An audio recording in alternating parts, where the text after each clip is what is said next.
Tiêu mấy lần nữa? 2 hay 3 lần? 2 lần.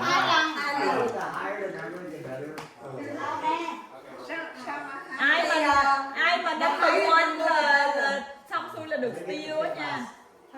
The last one you can choose or... Number 1 gets Ôi trời, number 1! Number 1 gets Cái bật con la lên gì vậy? They go first. Number 1 thì bóc trước, nhưng mà at the end they get the deal. Yeah, No way.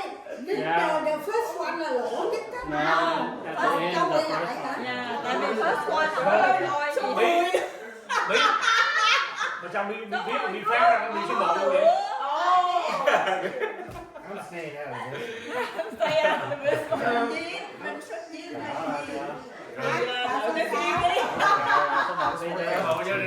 Yes. Tụi bự Mỹ. Có vậy là số 2 là lỗ Oh, that's nhất. good. Số 2 không được quay đầu lại phải không? Tell me which one. Số nào cũng thấy.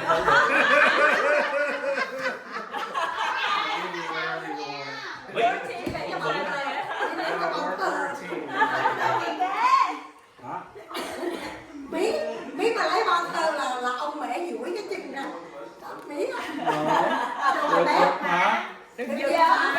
Được giật mà. Lấy mở ra sao rồi? Để ta coi. Nó đã có em một lượt. Đâu.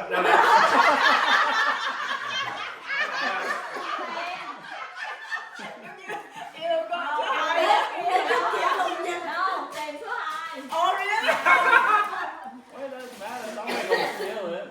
Our place there.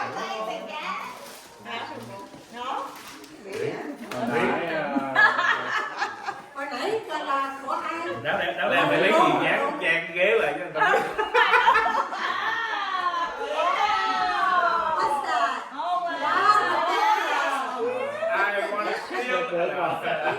Chắc giữ đó luôn. Ai giữ luôn rồi. Nói nhưng mà giữ. Tâm minh. Cái bếp cơm yếu. Alright, 2. Ủa cái hiệu đó nó bị concept. James, you 2. Cái vậy đó. Number 2. You want that, don't you? You want this?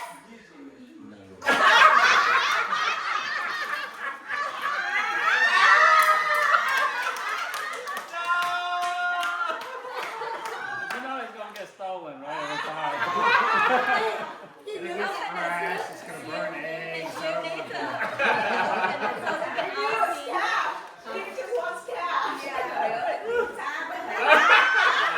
No, you ain't show.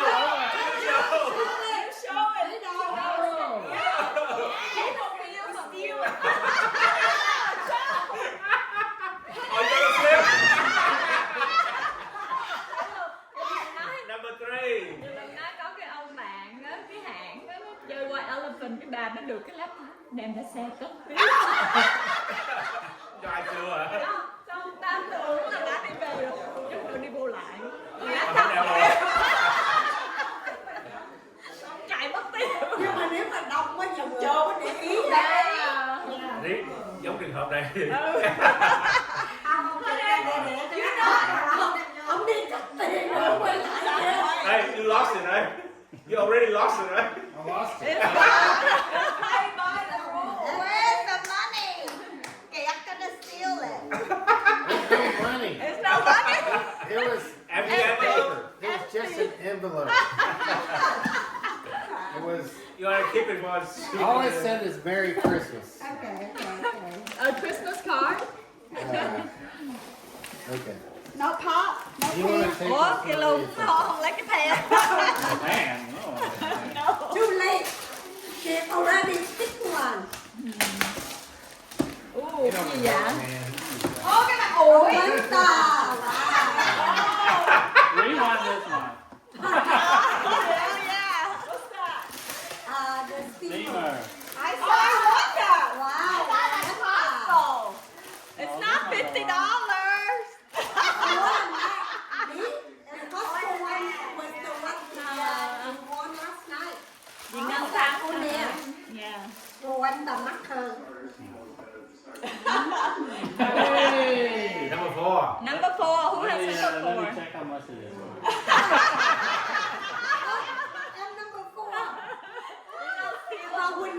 rồi, đâu có xin cái này nhờ. siêu cái then. Không, cái đó là set rồi. I have the store. Thầy ơi. Cảm ơn cô. Lấy tay cầm ra được. No, let's leave it out. Okay, this one. Nhà cái ghế chung cũ rồi đó. Me too. Me too. Thì lấy một cái là mua thêm một cái. Ôi, black and Black Decker. Thua.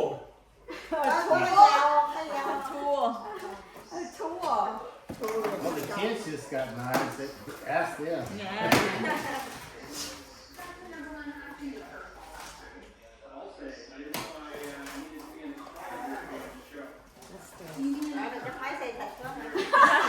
let's say simple. It says flammable on there. Oh, Black and Decker. Let's go. Cái gì vậy? Mấy tay rồi, nó tay rồi. Heater.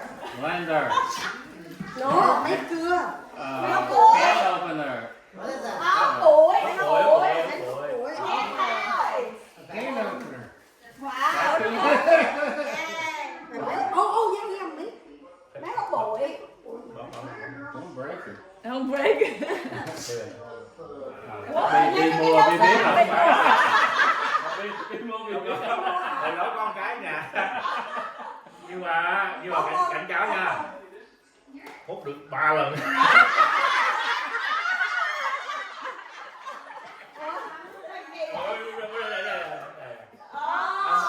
that's good. Hút xe. Hút xe. Xe 5 mấy clean. Vậy là xài được 3 năm đó.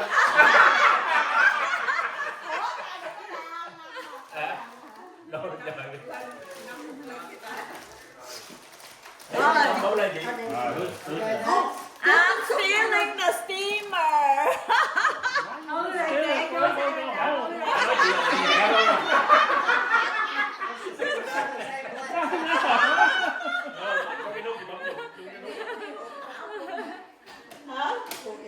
Ủa mẹ ưa. We're going to the same place again. Bấm này. Oh yeah. You're next. Này là chắc bị vết đông steel rồi. Nhưng sợ mấy chân nó xài nhiều không được đâu. Chị. 2 năm mới clean. 6 năm. Đấy, I want a big box. Bà Rí đói. Cái này nó có cái chữ vợ. Hay là lấy lên chùi đi. Nó có cái box. I mean nó có cái Manual. dạ cái menu. What's that? Riddle. Oh no. Oh wow. Who wants a griddle? Oh my god. Wow, nice. Is that outdoor? No. It looks like we're taking that home.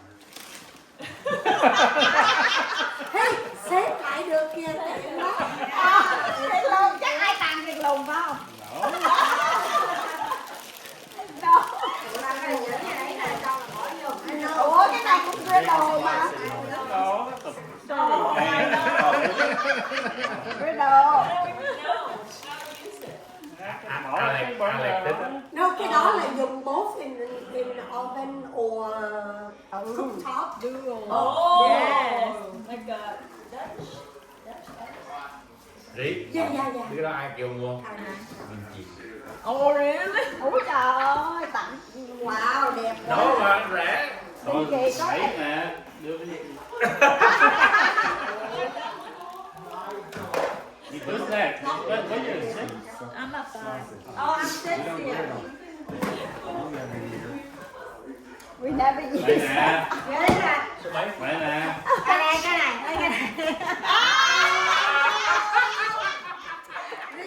Rí đang cầm cái đó.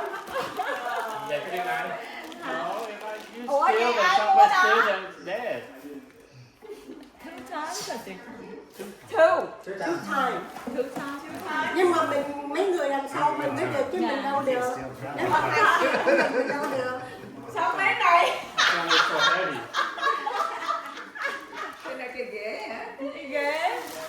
cần ghế. You need a chair, honey. Kéo. A scale. Scale. Nó, cái này có dây hút chút vô cái phone để follow up được Oh kìa. yeah. Đó, it's a smart scale. Cho mấy đứa nhỏ nó thích lắm á. I like would like it. Dài đó. I like has one. We took it. It's a smart one. Hot weight nữa. Bón đắp cái tay mà tay cầm á. Thứ bảy không? Nó 7 kìa, 7 giùm Không kìa. phải đâu. Số 7, what's your number? Riddle. Nè, Vinci nè.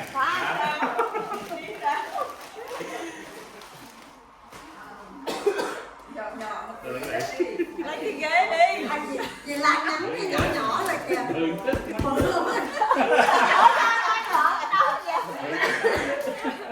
Nhất tắm cái Cái đó gì vậy Cái bị? chỗ cho hai chair. Riêng này kêu đem vô đây chỉ để ngoài đó đi, người cuối người ta lấy hết. Ôi, cái bị wow. cái đó mắc tiền á. Cái này mắc tiền. Ủa trời mi hộp á.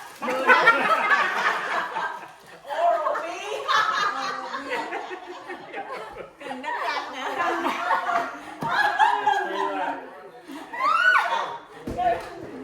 Ok, Toàn number 8. toàn cái steel không?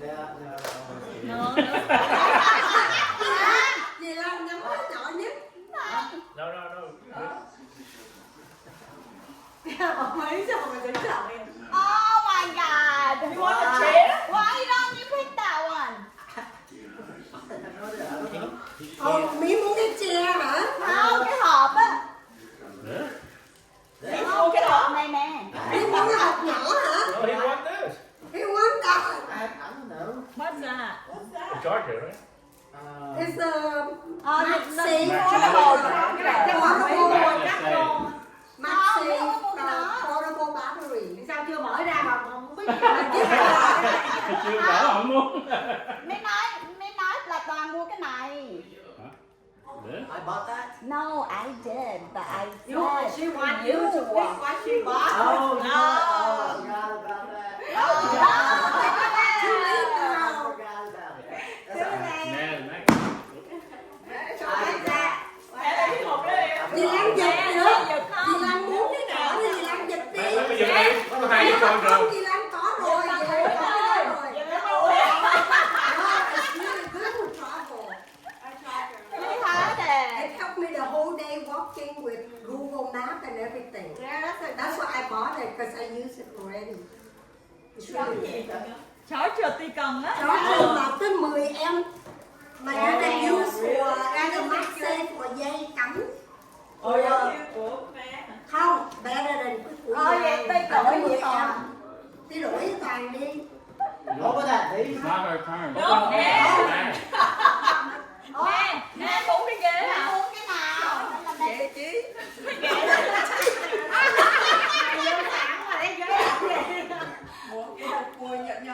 Thì lấy cái cổ nó bỏ cái đó lại. Ô cái này hả? Của con. Thì Mày giờ muốn cái chết. hộp bụi hả? Thì giờ Ok thì dịch. em muốn hút bụi hả? Ok. Đây, hộp bụi trong phòng là dịch để còn Rồi, cái gì giờ đó. chỉ còn cái ghế thôi à. Chưa. Chị nói chưa có hai. Chưa, chị giật được mà. Giật cho mấy đánh răng.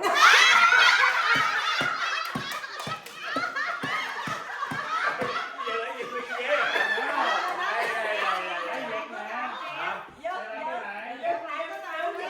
Để coi giá nhiêu rồi.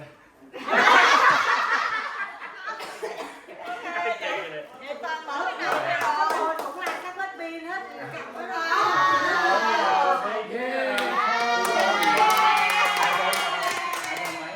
12. 12 không? 12 được. 12 đây có cho tôi tính cái nữa đó. Được. But MagSafe, you have to have the MagSafe case. But nếu mà không thì phải xài No, we need to see it. He knows. They will steal it. I want to see. And then number 1 gets Yeah, the ghế. yeah. You have a chair. Đây, dịch không được.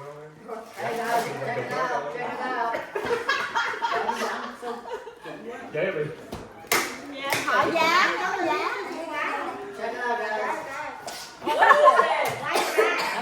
What is that? Giàu kìa.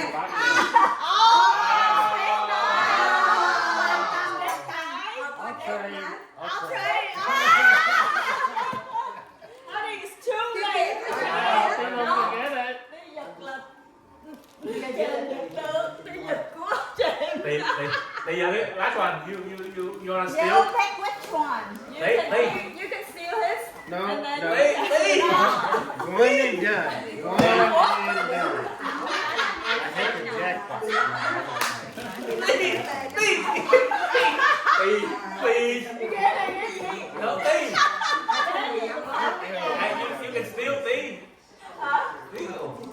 There's only 4. No, Take eight. nine. Cầm Đấy. cái Take nine. Đấy, đấy nhiều rồi. lắm. Ê, ê. Có 4 à? Hey, hey. Đây là steal cái cơm đi. Still coming.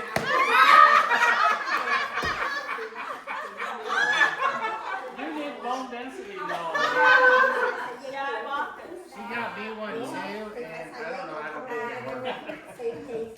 Ờ, sao- For chị. Người ta không. Có là mà mua nữa. Chưa. Mua để dành nữa hả? I'm in perfect health. Vậy tôi cho bà giật nó rồi. Bây giờ cái lưng. I think it's steamer. You don't want to be có. You don't want to hurt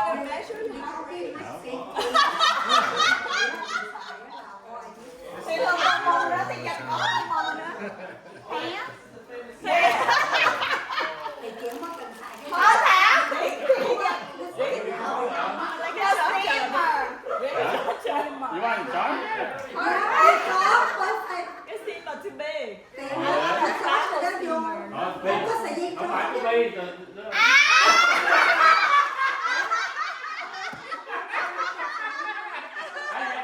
Bên này. Ủa, giờ không giật được hả? Đây ai nè? Lần thứ hai. That's the Amazon card too. Okay, con giải nè. So you have a gift card. I was out of business. That is the one. Ê, Rồi Giang dừng lại đi chứ, anh dừng lại Đó, đây đây.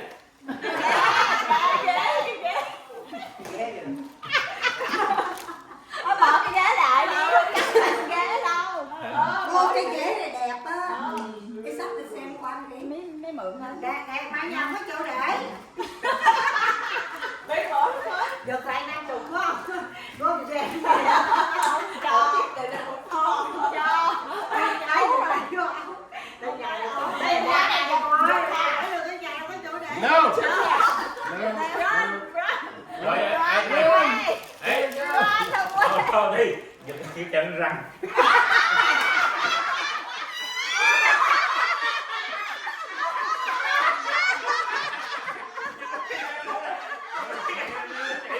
Chạy trốn. Going to Canada. Như vậy mà cắt ra. They won't let me in. Mượn cái ghế sale đi nói để đi mua. Nói giờ không phải cái ghế. No, bây giờ chị Ngân. Chị Ngân. Chị Ngân giật lại. Bây giờ đem bỏ xe chị Ngân vô luôn. Khỏi khui. Khỏi khui. Cái ghế nhìn chung cũ rồi kìa. Nó không có chỗ để. Bây giờ chị giật được không? Dạ, chị được. Ủa? Let me see. Không phải cái ghế nhà hiệu à. Nó cái ghế. Không Có cái phải. ghế. Không phải. Không phải ghế hả? Phải ghế không? Hay check nhiều. Cái ghế sao mà nó bự mà. Just open it. Nó nặng lắm. Nặng hơn cái nhà hiệu. Ê, mà mở ra là hết giật cái nha. Suy nghĩ đi nha. Cái ghế. Suy nghĩ đi nha. Xong tiền phòng gia đình hợp lý. Nó giúp giúp hả? Nó giúp giúp. Đúng rồi, cái ghế cái nệm không là bự lắm. Open it. It will fit. Nó đâu có nhúc nhích. Thì bỏ Nhúc thì nó bể không? không. Chị Ngân suy nghĩ kỹ chưa? Suy nghĩ kỹ. Wow, don't think that it's your Dạ, dạ, okay? cắt cho chị Ngân đi. Mở rồi là không có giật được đâu. Mở là nên điêu á. Thôi tôi dịch ra trên bánh răng cho nó bỏ cảm. Bông má. Có không? Thầy tầm bậy. Đang suy nghĩ. Đang quảng cáo trên Ngân. Cái vé nó có cần. Có cần cái vé. Đang quảng cáo cái cân trên.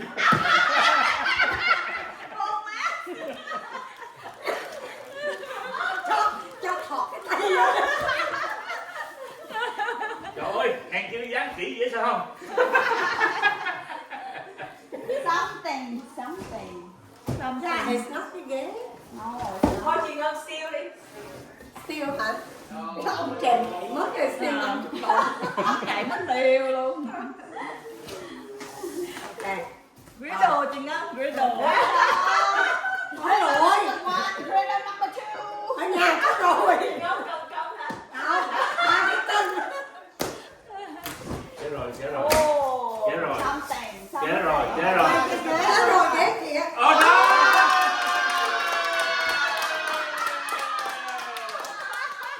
Lúc này nó ra bị giật không? Bí. Có chắc mẹ bị giật. Get it, boy, get it. Oh my God, that's so good.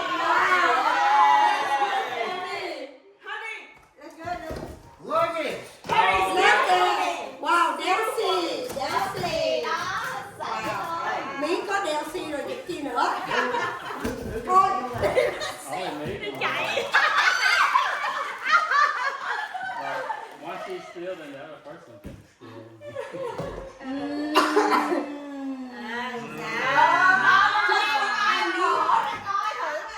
Cái này worth twice the amount. Đang cần á. Thôi đừng có giật bà ha. Cái vali của chị bị hư rồi. Thôi trả lại cho kem đánh răng nè.